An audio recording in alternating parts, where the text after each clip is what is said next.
We have a lot to cover here on the One Punch Man story. First, we got a chapter 113 redraw as we see Saitama fight Rover again, since it's redrawn, but we also see Evil Natural Water, how it was released, and some more of his powers. We also got the new chapter 140, although disappointingly, it was not an update to what is happening with Saitama, Blast, the Monster God, Garo, or the S-rank heroes. Instead, this time it's focusing on King and Metal Bat, but then, most importantly, we just got Webcomic chapter 138, and this chapter is incredible. Not only do we get to see Blue's insane power, Blue being Blast's son, we get to see Mumen Rider's monster upgrade. Mumen Rider has finally become relevant, and I know fans are cheering and clapping, so a lot to cover here in this video. Buckle your seatbelts, leave a like, and subscribe if you haven't already, and let's dive in, starting with the redraw, which will kind of be important for later on when we discuss the other two chapters. Now, since I'm covering 3 chapters of content in this video, I'm going to try and just cover the main points here. The first being Murata's redraw of chapter 113,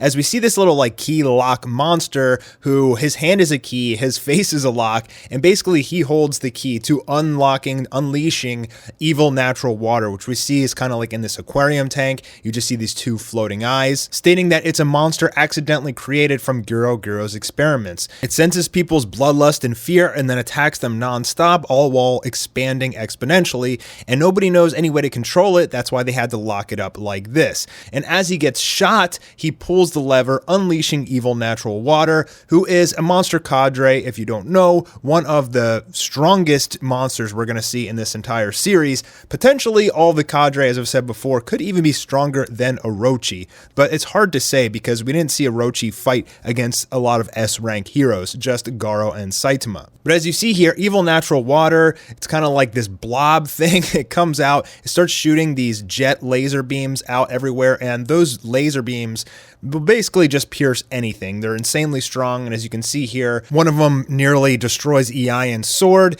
and another one actually shoots a blast directly through Tongara, who is the leader of the private squad sent by Narinki to save his son from the Monster Association. They're all wearing those battle suits, and they're pretty strong, but absolutely nothing compared to Evil Natural Water. Now, the battle suits are kind of important. This is going to play into the webcomic. It's not the same sort of battle suit, but the Neo heroes all use these battle suits to increase their strength, and I think it's going to be important later on. That's kind of why I'm going on this first. Okay, and then we got Saitama versus Rover, round 2. I mean, it's not really round 2, but they're going up again since this is the redraw, and it's just a little bit of change. I think the main purpose of this redraw was really just to show how Evil Natural Water came to be, how it was released, which is going to be super important for when all of the cadre come up to the surface in order to fight the S-rank heroes, which is probably going to be the next chapter, I'm assuming. But we get this comical little scene here where Saitama offers Rover a bone, and then Rover just charges up this huge blast and blasts Saitama. Obviously, it's not going to kill Saitama, who is up above him, and punches him down with this just insane punch, saying, "Sit!" Punching him down, and we know that Rover actually lives from this. We get the same explosion that we had from the original 113 chapter, just a couple minor redraws here to show a little bit extra. We get Nyan trying to slice up Saitama's head again. Obviously, that doesn't work, and he runs away later, dying to Drive Night. And then we get a couple different images of Tatsumaki in her first engagement with Guro. And a lot of these images are redrawn, beautiful drawings from Murata of Tatsumaki. I mean, it always takes his time with Tatsumaki and Fubuki. I think we all know why. And that's pretty much the end of the redraw. Now, why does Murata always redraw these chapters instead of drawing new ones? Nobody really knows. I mean, I think the main thing is the continuity. He's trying to, he's redrawing these chapters with the monster cadre, and he thinks it's important because he wants to give them a little bit more spice for when they come out to fight the S-rank heroes, which should be in the next chapter or 2.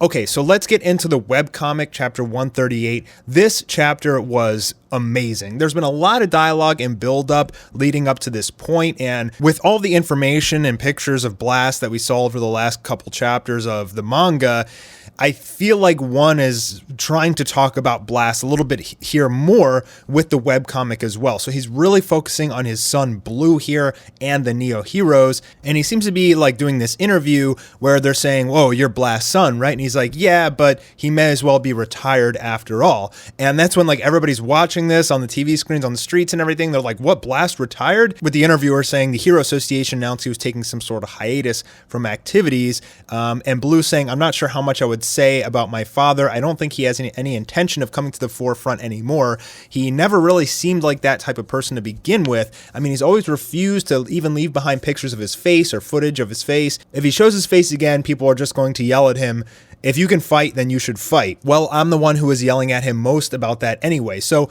basically, Blue doesn't really want to talk too much about his father. And as they ask him more questions, he's like, oh, you should direct any of those questions to the Hero Association. Predominantly in this chapter, Blue is trying to reveal that he's going to be his own type of hero. He's not going to be a shadow of his father. He's going to be the leader of the Neo Heroes, the strongest of the Neo Heroes. And he's going to be his own type of fighter. Like, he's going to build his own brand and name for himself that way. Now, is the reason for Blast hiatus because he's going after those dark cubes and he's trying to prevent the monster god from coming onto Earth? It's very possible, but as they say in here, there's only a few people that have direct connections to Blast. And it appears that even Blue may not even really have that much of a connection to his father anyway. And even every time he gets asked about Blast being his father, he's always like kind of iffy about it.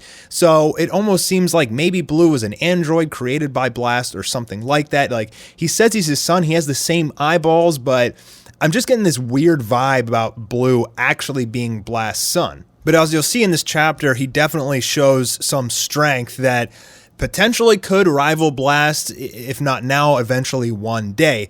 But the main reason he showed up on the screen is because he's trying to get everyone, all the heroes, to come over to the Neo Heroes. And the main plot, the main story behind this chapter and the Neo Heroes is they have these battle suits, and as we see, these regular heroes are fighting, they're getting destroyed, and then the Neo Heroes show up in these battle suits and they're just crushing everything. So the Neo Heroes really are the new saviors, even though they don't get a lot of media attention. Here we see this giant dragon level monster called Master King on top of the building, and everybody's freaking out and really worried about this thing. I mean, it's like the size of a skyscraper. But then we see Blue flying in from above, and he seems to be on some sort of like jetpack sort of thing. Like, I don't know, he's got airplane arms coming out and he's darting in at super speed, kind of like Genos would. And all the vibes of Blue that I get are, he's very robotic. His powers have a lot to do with his suit. It doesn't really seem like he's shown off any sort of supernatural abilities so far. Everything seems to be suit oriented, which again is the story with the Neo Heroes. But check this out, he just flies through this dragon level monster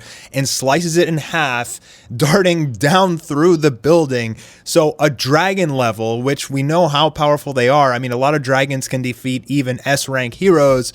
He just one-shot it. So is he Blast's son? Is he the strength of Blast? Is he getting up there? I mean, that's pretty insane. And I mean, this is one of the biggest feats we've seen from this character so far, even though he did fight a dragon level before and struggled, I think, a little bit more. But check this out. He pulls out this lightsaber. And so, again, the Neo Heroes, not only are they offering to other heroes these battle suits, which can turn you from a C rank to an A rank, but they're also offering more equipment like weapons, like these lightsabers and things like that. And as some of the regular heroes, like, basically just admit that they're jealous of all the gear that the Neo Heroes get, Blue is saying, well, you have people like Saitama who are kind of way outside their own rank and their own power anyways.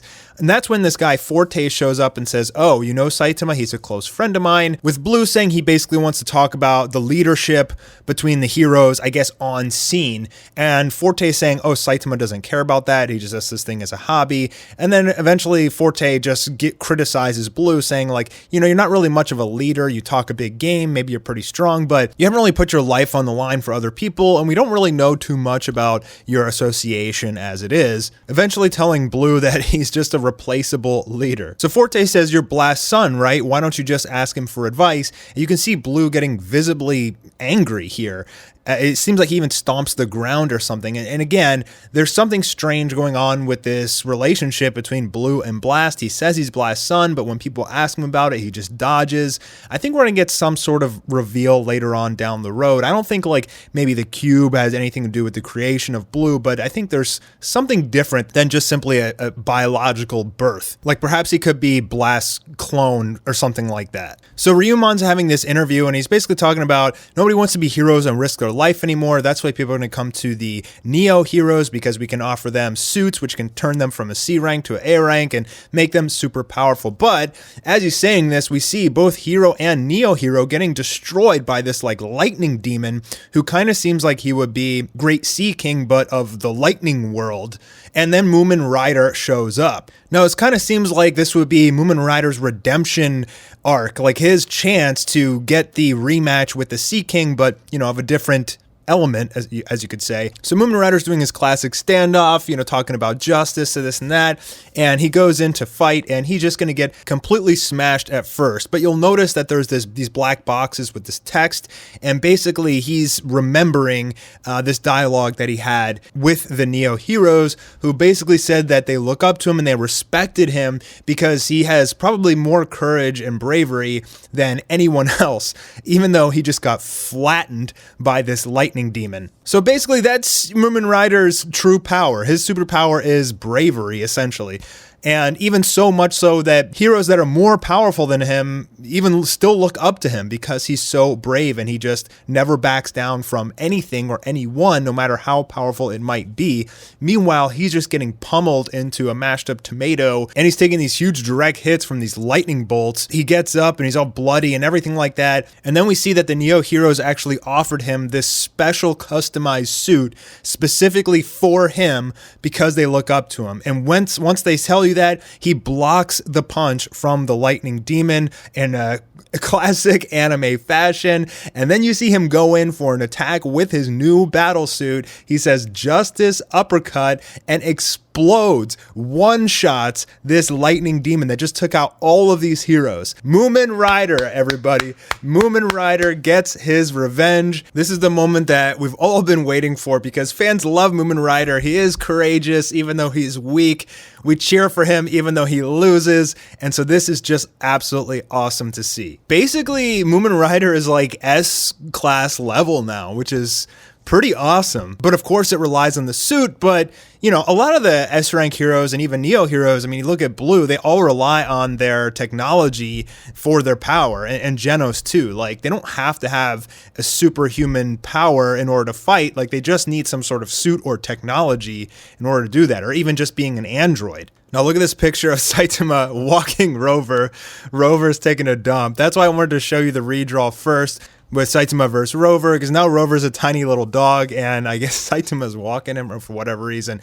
Now these three guys who know the power of Saitama basically are just saying we're not going to transfer over the Neo heroes because we know what Saitama is capable of. They learned about Saitama's true power in previous chapters, and so they're sticking together. They're Saitama's friends now, and they're not going to leave for the Neo heroes as long as Saitama is in the regular Hero Association. Now the regular Hero Association is wondering what's happened with Zombieman, because he hasn't been showing up, and we see here that he is basically like being experimented on by Dr. Genius, and he says, okay, now you're going to have to fight Kabuto from episode 3 of One Punch Man. So this is going to be extremely interesting. Now there's this thing called the virtual G simulation. It's something that Genos' doctor contrived so that Genos could basically like go in and like fight older enemies again and test his power and everything. And basically like in this virtual G simulation, they put up Zombieman versus Kabuto. And if you remember, when Kabuto was fighting Saitama, he said, I'll rampage for a week. Basically what happened in the virtual G simulation is Kabuto just killed Zombieman over and over for a week, and then once that week was up, he was exhausted, and Zombieman, since he's basically immortal, just, I guess, took his axe or something and killed Kabuto. So potentially Zombieman should win this fight. Now let's get into the brand new chapter 140. Now, as I said, this isn't the most exciting chapter. Murata is really building suspense and teasing us does. First a redraw and then a no action chapter here with Metal Bat returning and King. I'm just going to skim over this real quick. Obviously, if you guys want to read the chapter, you should be doing that yourself. But long story short, King runs into Metal Bat and they also run into this camouflage tank where Sekengar is in that. Sekengar gives all the credit to King, obviously, as we know his trope. He doesn't do anything, but he gets all the credit for everything, which is why everybody thinks he is the strongest person in the entire world. Sekengar saying power gaps don't matter, stop complaining if you're weak. There's stones and there's diamonds, but both can be treasures doing the right thing in the right place. So he's kind of just giving this pep talk to all of the heroes and saying, even though you guys aren't as strong as King, you still have your place, right? And what's going to happen here is they're going to try and send Metal Bat and King over to be like backups for the other S rank heroes, get eyes on the battleground and see what's going on. And so Metal Bat creates this slingshot and he takes King on his shoulders and they just slingshot themselves like halfway across the city. The face on King is just absolutely priceless down there in the bottom right. It's absolutely hysterical. King's trying to get away, sneak away, and Metal Bat grabs him.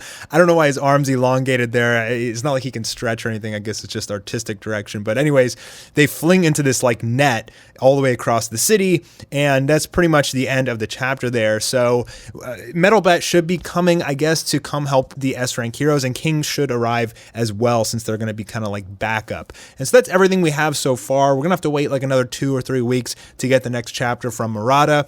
Very cool webcomic chapter here. Obviously, the manga was a little bit slow. We had a redraw and then a non-action chapter with, the previous 3 chapters were insane hype.